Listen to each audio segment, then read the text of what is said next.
todos bem-vindos a esse bate-papo que a gente vai estar hoje recebendo o Dr. Luiz Sesti, aqui para estar falando de um tema que está causando bastante preocupação e atenção de toda a América Latina e em especial do Brasil também.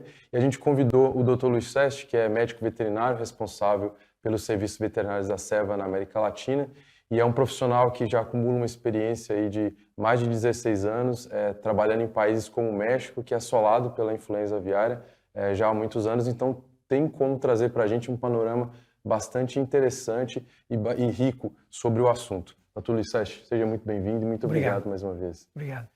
E Sesti, eu queria começar fazendo uma pergunta aqui para você sobre, acho que está todo mundo bem inteirado do que está acontecendo, mas eu queria que você fizesse uma atualização de quais os países que já detectaram o vírus da influenza em seu território. Rapidamente, até outubro do ano passado, 2022, haviam três países na América Latina endêmicos da influenza aviária, que eram o México, a Guatemala e a República Dominicana. A partir do ano passado, então, em outubro, nós tivemos a entrada deste novo vírus, H5N1, na América Latina, começando pelo México. E a partir daí, o México foi o primeiro, em seguida se detectou na fronteira do Panamá com a Colômbia, e aí ele entrou na Colômbia em aves silvestres, aí entrou na Colômbia. Em seguida, o Peru foi contaminado, particularmente na costa do país, né, no Pacífico, onde houve uma contaminação enorme em aves silvestres selvagens, como os pelicanos, inclusive mamíferos marinhos, né, como os lobos marinhos. E a partir daí esse vírus começou a contaminar aves de fundo de quintal e inclusive aves industriais, particularmente aves de postura, né, poedeiras comerciais. E já há casos, inclusive, em aves da avicultura pesada. Bom, rapidamente se disseminou ao Equador, também em aves comerciais, né? E Venezuela se detectou em aves selvagens apenas, Venezuela e Chile. E mais recentemente na Bolívia, na Bolívia começou já em aves industriais, em poedeiras comerciais, né? E se disseminou rapidamente. Não há relatos em aves de produção de carne, como frangos, na Bolívia ainda. Pelo menos nada oficialmente relatado. E mais recentemente, na Argentina e no Uruguai, se detectou o mesmo vírus em aves selvagens enfermas, né? Se conseguiu isolar o vírus. No Uruguai, essa foi a única detecção. Na Argentina, apesar além dessa ave selvagem inicialmente, ele já se disseminou por muitas criações de aves de fundo de quintal, subsistência, né? Então, hoje, na América do Sul, somente o Brasil e as Guianas estão livres, ainda não foram detectadas como contaminadas pelo H5N1. Ótimo. Sesti, eu queria então, só para a gente fazer uma introdução, porque a gente está escutando bastante aí, algumas pessoas podem ter algumas dúvidas em relação a várias siglas que estão circulando. Então, só se você puder fazer uma explicação básica do que se trata, por exemplo, quando a gente está falando das siglas H e a sigla N, que a gente escuta, por exemplo, H5N1, H5N2, H5N8. Acho que seria bom para quem está ouvindo. É verdade. Pode ser muito confuso, né, aos profissionais inclusive aos profissionais da medicina veterinária que não estão realmente envolvidos, né, com a medicina aviária. H e N são as iniciais de duas proteínas, H a hemaglutinina e a N a neuraminidase. Essas duas proteínas estão na superfície dos vírus, em grande quantidade. E a hemaglutinina é a mais importante delas. Por que existem H1, H2, H3, H4? Essas são devido a diferenças de estrutura dessa proteína, né? Então, H5 e H9, por exemplo, os anticorpos formados contra essas duas proteínas são totalmente diferentes porque elas têm estrutura diferente. Okay? São evolução genética dos vírus. E além disso, a hemaglutinina é muito importante porque ela é responsável pela patogenicidade do vírus. Dependendo da estrutura dela, da sequência de aminoácidos que tem essa proteína, ela pode ser um vírus de alta patogenicidade, um vírus que pode infectar qualquer célula em qualquer parte do organismo da ave. E os outros de baixa patogenicidade é uma diferente hemaglutinina que infecta somente células em partes do organismo da ave, normalmente o trato intestinal e o trato respiratório. E a neuraminidase tem função importante na biologia do vírus, mas praticamente nenhuma importância especial na antigenicidade, na capacidade de induzir anticorpos que protejam contra o vírus. Então, ela é bem menos importante que a hemaglutinina. Não, ótimo, Sete. É bom que a gente está entendendo um pouco agora das siglas, né? Que elas têm uma função tanto de classificação, mas também biológica, é importante entender isso. Nesse sentido, você poderia fazer um apanhado de quais são os vírus que estão circulando hoje na América Latina? Está falando aí do H5N1, tem algum outro vírus em outros países que está... Sim, sim, claro. Como eu comentei antes da entrada do H5N1 aqui na América Latina, nós tínhamos o México. O México já há muitos anos tem dois vírus circulando, um de alta patogenicidade, que é o H7N3, e um de baixa patogenicidade, que é o H5N2, que está no México desde 94. O H7N3 entrou no país em julho de 2012. Os outros países que eu comentei antes, que eram endêmicos, Guatemala e República Dominicana, somente tinham o H5N2 de baixa patogenicidade, através de contaminações que vieram do México. Então, nesse momento, o mais disseminado, por incrível que pareça, é o H5N1, que entrou em outubro no México. Hoje ele está, como já começamos, em praticamente toda a América do Sul. Já ha sido detectado em alguns países da América Central, como a Costa Rica, em aves selvagens, e já está no México, obviamente, né? Então, em questão de 4 meses, o H5N1 tomou grande parte da área geográfica da América Latina. Seste, nesse sentido, eu acho que o vírus está tendo um comportamento bastante peculiar e muito rápido em relação a outros surtos que a gente conseguiu acompanhar, né, ao longo da história. Nesse sentido, você tem algumas teorias que você pode atribuir essa rapidez de disseminação do H5N1? Essa é uma pergunta muito importante e epidemiologicamente falando, e muito difícil de se esclarecer com absoluta precisão. Se imagina que esse H5N1 que está circulando na América, começou a circular na Europa, passou aos Estados Unidos, está circulando fortemente nos Estados Unidos, e agora na América Latina. Ele sofreu algumas evoluções genéticas ao longo desse tempo, né? Ao longo dos últimos 7, 8 anos, pelo menos. E ele adquiriu uma capacidade de disseminação muito rápida. Isso é através dessa evolução genética com a geração de novas características biológicas dele. Não se sabe exatamente o que é, por que ele está se disseminando tão rápido. Há vários fatores que podem estar envolvidos. Por exemplo, aves selvagens, né, que carregam o vírus através de migrações.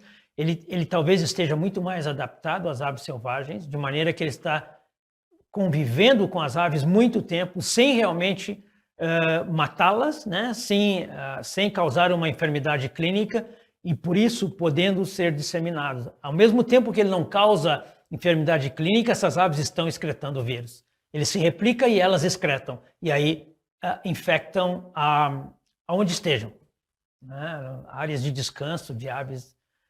E essas são as fontes de entrada a avicultura industrial, obviamente. Então, seguramente não se sabe exatamente quais foram as mudanças genéticas que esse vírus sofreu.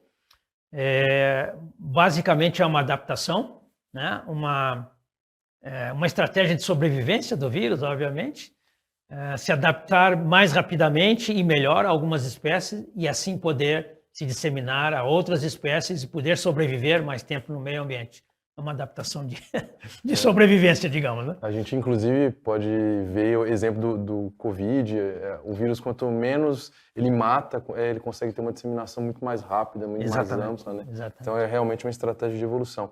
Em relação a gente entende que essa é uma epidemia acontecendo com outros vírus também, né? Por exemplo, o Covid é um vírus que não mata e por isso tem uma capacidade de disseminação muito ampla, né? Então, essa é uma estratégia de adaptação. E nesse sentido, a gente tem outros pontos que nós podemos observar também para tentar entender essa capacidade de rapidez de disseminação do vírus. Em relação ao hospedeiro, você acredita que teve alguma mudança, alguma modificação nas aves selvagens, no comportamento delas que podem ajudar a explicar essa velocidade de disseminação do vírus? Sim, é possível. É possível porque biólogos que estudam o comportamento migratório dessas aves estão comentando de que aparentemente há havido diferenças nas rotas de migração. Essas rotas já são conhecidas há décadas, né? E aparentemente está ocorrendo ou já ocorreram mudanças. Por exemplo, essas rotas vêm do hemisfério norte, extremo hemisfério norte da América até o sul, né? Uma enormidade de espécies faz esse trajeto de migração, fugindo do inverno lá para o verão aqui, depois do inverno aqui para o verão lá. Então, e aparentemente essas rotas que se conhecia e eram muito bem desenhadas no mapa, né? Porque elas foram acompanhadas e caracterizadas através de aves marcadas, obviamente, né? Então, aparentemente estão mudando porque essas rotas estão se alargando, se pode dizer assim, tanto ao lado esquerdo quanto ao lado direito, e as aves estão passando por zonas geográficas que normalmente não passavam antes, né? Então, essa é uma das informações que os biólogos têm comentado. E outra que é muito interessante é o fato de que muitas dessas aves que estão migrando, e migram todos os anos, não estão voltando. Por exemplo, eles vêm do hemisfério norte, fugindo do inverno lá para o verão aqui. Algumas dessas aves que chegam aqui e descansam alguns meses até começar a volta, né? Quando começa o inverno aqui no sul, algumas delas não estão voltando. Algumas espécies, um grande número de indivíduos de uma determinada espécie não estão voltando e ficam como se fossem aves residentes no país onde estão, na região onde estão. Isto, segundo os biólogos, pode estar acontecendo em função do aquecimento global, porque os invernos aqui no sul já não estão tão rigorosos como eram antes. Então, elas já não sentem a necessidade de voltar. A comida, a temperatura é suportável, né? A comida é suficiente e muitas delas não estão voltando. E isso pode fazer com que essas aves que estejam contaminadas, contaminar aves residentes, que nunca migram, que não migram, são fiséspedes, mas não migram, contaminar com esse vírus, e aí o vírus começa a circular em aves que são totalmente residentes. Essa é uma outra hipótese também, pode ser uma das ações. Você consegue ter uma transmissão local sustentada, né? Exatamente. Sem ter a necessidade de ter vindo outras aves que estão migrando de outras regiões contaminadas. Exato. Bom, Sérgio, voltando a uma pergunta um pouco mais conceitual, só para que a gente consiga entender também um pouco da dinâmica dessa doença, quais são as diferenças que existem entre o vírus da influenza de baixa patogenicidade e o vírus de alta patogenicidade? Assim, vírus de influenza de alta patogenicidade são 2 subtipos apenas, até hoje, né? No futuro podem aparecer outros, mas são os subtipos H5 e H7, não importa o N, H5 ou H7. Alguns desses vírus, eles têm uma diferença interessante na sequência de aminoácidos da proteína hemaglutinina. Para que entendam, para que o vírus possa infectar uma célula, essa proteína hemaglutinina que está na superfície precisa ser digerida, cortada, ou alguns chamam ativada. Em determinada parte dela há uma sequência de aminoácidos que pode ser digerida por enzimas que estão circulando na circulação sanguínea dos animais e pessoas, etc. Essas enzimas, quando encontram essa sequência típica de aminoácidos, cortam a proteína. Isso ativa o vírus e ele consegue infectar a ave depois que essa ativação acontece. Okay? Sem isso, ele não consegue infectar a ave. Então, qual a diferença? Os de alta patogenicidade, a sequência de aminoácidos que tem nessa hemaglutinina pode ser cortada por praticamente qualquer tipo de enzima que circula na corrente sanguínea. Então, esses vírus podem ser ativados em qualquer parte do organismo. Podem infectar qualquer órgão do organismo, qualquer sistema de órgãos, qualquer estrutura física, qualquer célula do organismo infectado. As de baixa patogenicidade, não. Só podem ser cortadas por enzimas que estão praticamente encontradas no trato respiratório e no trato intestinal. Dois sistemas apenas. Então, por que a alta patogenicidade? Porque esse que pode ser ativado em qualquer parte do organismo infecta, ao mesmo tempo, milhares e milhares de células em muitos órgãos do sistema ao mesmo tempo. A resposta inflamatória é terrível, é muito forte. E isso é o que mata os organismos, né, infectados. Ave, mamíferos, seja o que for. Mata eles por uma reação inflamatória muito, muito forte. E essa reação inflamatória, que normalmente deveria ser boa, né, a resposta imune é incontrolada, né, e muito forte e acaba matando, como acontece com outras enfermidades virais, como o Newcastle velogênico, por exemplo.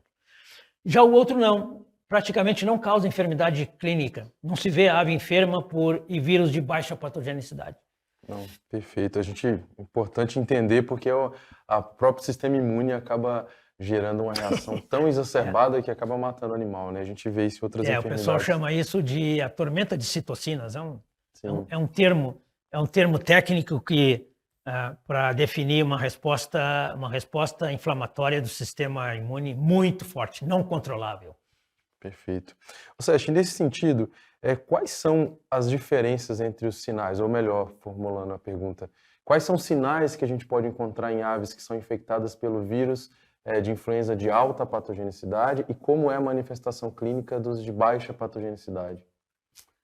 É muita diferença, na verdade. Os de alta patogenicidade, quando nós estamos falando de aves industriais, por exemplo, né? Se essas aves não têm nada de proteção, nunca foram vacinadas e não têm anticorpos que possam controlar esse vírus, né? O efeito clínico da enfermidade é muito forte, tanto o H5 quanto o H7. Aves podem morrer em até 24 horas, entre 24 e 48. E praticamente todas que se infectam vêm a morrer. Muito poucas sobrevivem, né? O sistema imune consegue dar conta do vírus e elas não vêm a óbito. Então nós podemos ter mortalidade de até 100%, por exemplo, num grupo de aves infectadas, sem qualquer proteção. E o vírus de baixa patogenicidade, ele não induz doença clínica, ele não é um agente primário de doenças, nem o H5, nem o H7 de baixa. E os outros vários de baixa que estão por aí.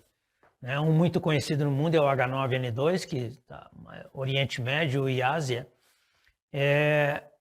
Por exemplo, se esses vírus de baixa patogenicidade, nós não conseguimos reproduzir enfermidade em aves em isolamento, em isoladores, Não interessa a dose infectante. Não há como reproduzir enfermidades. As aves ficam muito tranquilas, não acontece nada. Enquanto que o outro mata em 24 horas. Ótimo.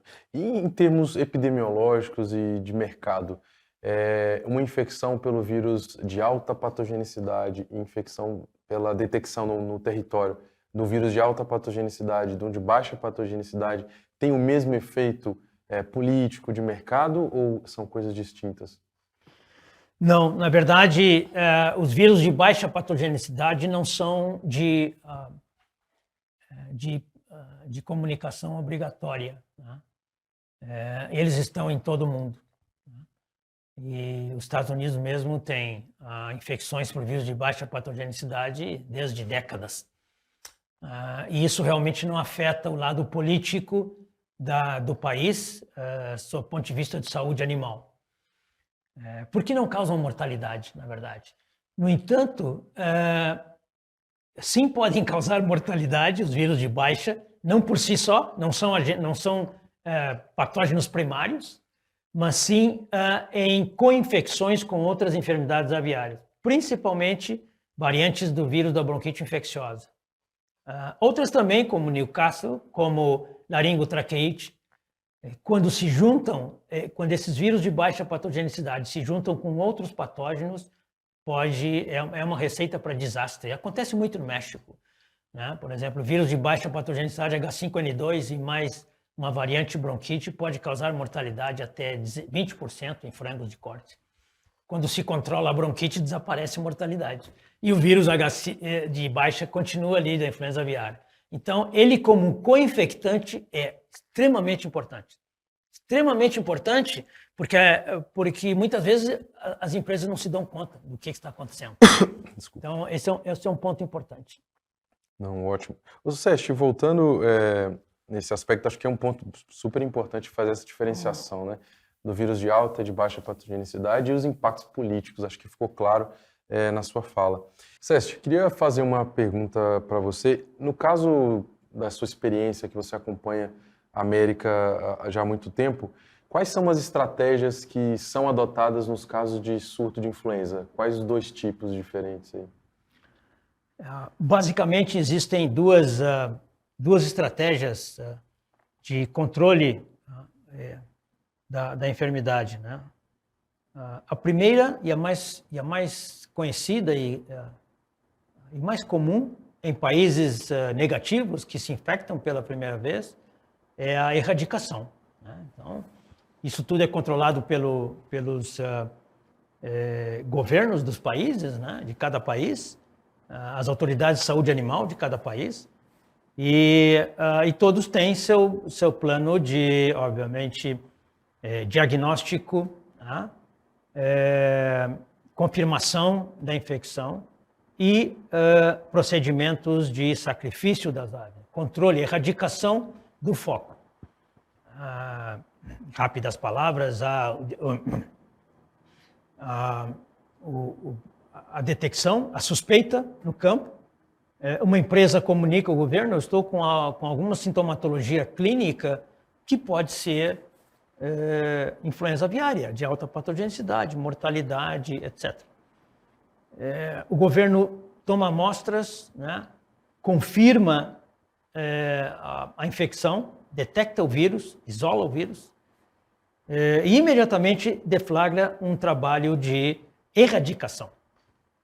Esse trabalho de erradicação consiste em uma série de procedimentos epidemiológicos já comum em todo o mundo, né? A determinação de uma zona de 13 e 10 quilômetros, zona de controle, né? 13 e 10 quilômetros de raio a partir do foco inicial. Esse foco inicial vai ser, imediatamente, começa o trabalho de erradicação, né? Sacrifício das aves, limpeza e desinfecção e confirmação da erradicação de todo o vírus.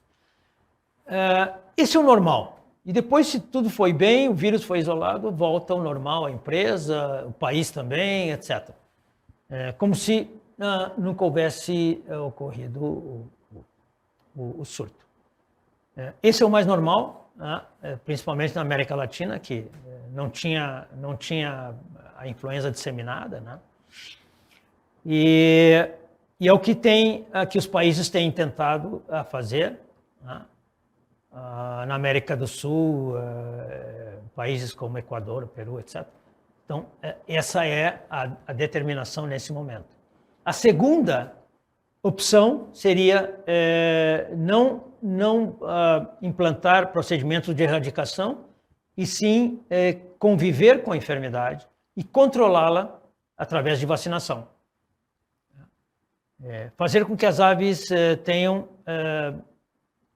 proteção contra anticorpos, contra o vírus, e aí entra num processo de convivência com a enfermidade. Até um determinado momento pode-se tomar a decisão, inclusive, de erradicar depois de vacinar-se por um tempo. São as duas coisas, erradicação e vacinação. Isso depende muito de país a país, né, da situação, de como está a disseminação da enfermidade, uma série de coisas. Alguns aspectos políticos, inclusive, né? O país exporta, não exporta, uma série de coisas. Econômicos também, né? Porque a capacidade que o país tem de compensar financeiramente os produtores, exatamente, a rapidez com que os órgãos, produtos em biotecnologia para controlar esses surtos de influenza. Bom, sob o ponto de vista de vacinação, controle ou convivência com a enfermidade sob a vacinação das aves, né, dos sistemas industriais, há muitas novidades hoje em dia, né? Ferramentas imunológicas, biológicos, de nova geração, muito bons. Até 15, 12 anos atrás não existiam, né? E hoje estão disponíveis, né? Produzidos por diferentes empresas, provedores de biológicos ao redor do mundo, empresas altamente confiáveis, etc. Existem biológicos que, hoje em dia, que não só protegem 100% clinicamente as aves, mas mais que isso, e talvez muito mais importante do que a proteção clínica, é o fato de que a proteção induzida por esses biológicos bloqueia a excreção viral de aves infectadas. A ave se infecta, está vacinada, se infecta com vírus e não excreta nada, zero. E isso se tem vários trabalhos muito bem conduzidos, e muitos recentes, inclusive, na Europa e ao redor do mundo, demonstrando que isso é possível com essas novas ferramentas biológicas. Isso vai fazer toda a diferença e dá mais força ao movimento de eliminação do processo de sacrifício de aves para a erradicação. Sem dúvida nenhuma vai acontecer. Porque é um processo caro, né? Tem financeiramente, economicamente para os países muito caros e também socialmente, né? O mundo tem uma insegurança alimentar instalada. E além de, exatamente. A segurança alimentar é chave porque existem países na América Latina, por exemplo, em que uma ou duas empresas em um país só são responsáveis por 60% da produção de ovos de mesa, imagina. Uma ou duas empresas. Se as duas empresas se infectam com a influenza aviária e se sacrificam as aves, é um desastre. É um caos social. É um desastre, é um caos social. Falta comida para o povo. Sim. Falta comida. Então, já aconteceu no passado em alguns países na América Latina e pode acontecer de novo, se realmente se vai nessa tendência, nessa estratégia de erradicação. Então, as duas ferramentas, erradicação e controle por vacinação, estão disponíveis e ambas são muito efetivas igualmente. Se bem feitas, ambas são efetivas. Esse é o ponto importante. São muito bem efetivas. No passado, não. A vacinação era um pouco... era um ponto de interrogação. Porque as ferramentas que se tinham, os biológicos não tinham a capacidade imunogênica dos novos biológicos, de jeito nenhum. Sim. Ter mais atenção, pensando em eventuais riscos, né? Estudar os seus programas de biosseguridade, qual seria essas suas indicações em relação a... Não, na verdade é bastante simples o tema, porque tu já disseste a palavra-chave, que é biosseguridade, né? É o que nós podemos fazer na indústria hoje. trabalhar com biosseguridade nos nossos sistemas de produção e tratar de torná-los o mais estritos possíveis. Existem empresas com excelentes, conheço muitas com excelentes programas de biosseguridade, procedimentos de biosseguridade, e outras com zero no Brasil. Nós temos de tudo, né? Dependendo da região, do país, dependendo do tipo de produção, se é postura comercial, se é produção de frangos, reprodução reprodução de aves leves, reprodução de aves pesadas, etc. Encontramos de tudo, em termos de programas de biosseguridade e segurança. Então, algumas empresas vão ter que fazer praticamente nada, já fazem tudo muito bem feito.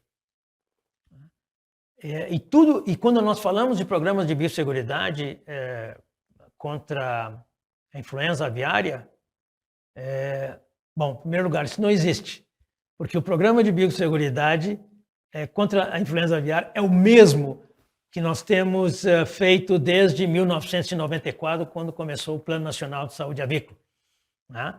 Que o Brasil decolou e começou a importar, etc., livre de Newcastle e livre de uma série de enfermidades.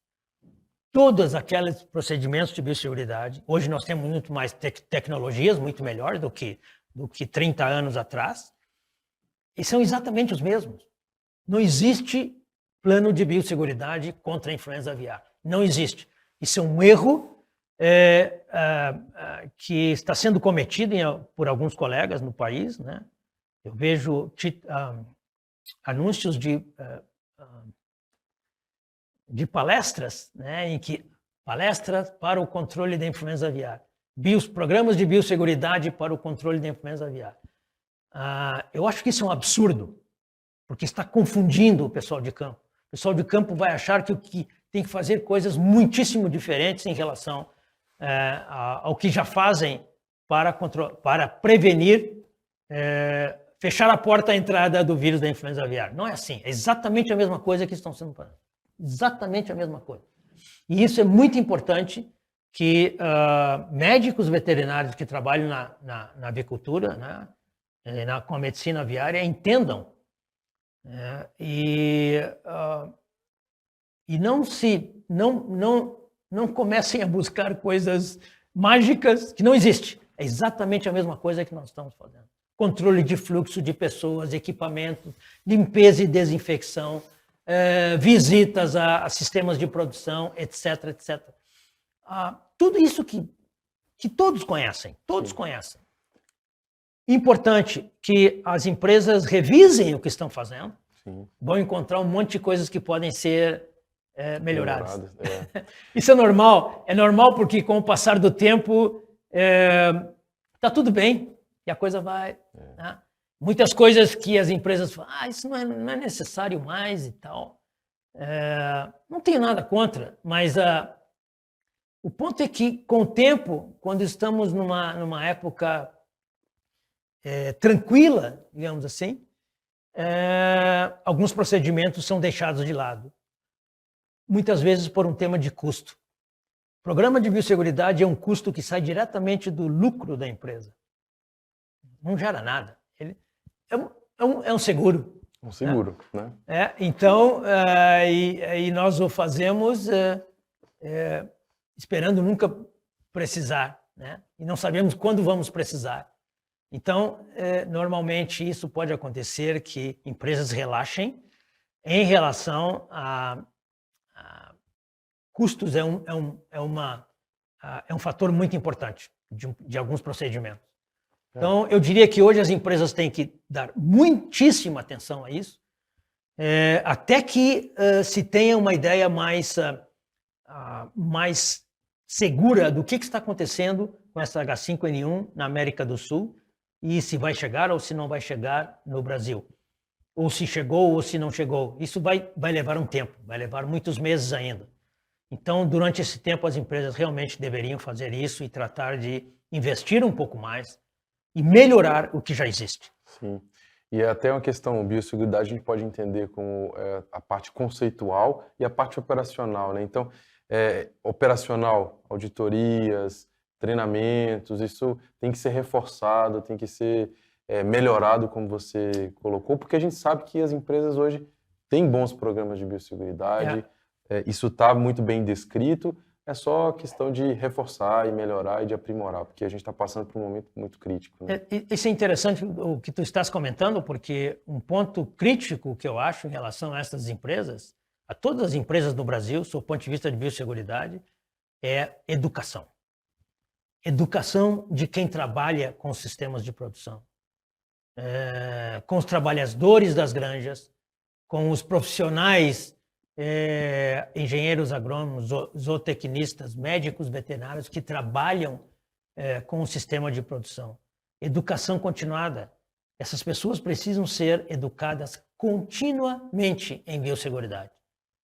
Então, e isso é uma falha enorme, porque muitas empresas não dão a mínima a isso. Tem até bons procedimentos implementados já há anos, mas esquecem o fator humano. E isso eu acho que seria muito importante começar a fazer agora, já. Porque pode fazer toda a diferença se nós educarmos o pessoal que está na linha de frente. Todos os níveis, né? Todos os níveis têm que estar muito engajados e conscientes de tudo que tem que ser feito, de tudo que tem que ser investido e trabalhado no dia a dia, porque é isso que vai fazer realmente a diferença. Exato. Sesti, eu queria te agradecer imensamente pelo tempo, pelo bate-papo. Imagina. A gente, certeza que contribuiu muito aí para os profissionais que estão nos escutando. Espero poder conversar com você mais vezes sobre esse e outros temas. Muito obrigado. Muito obrigado.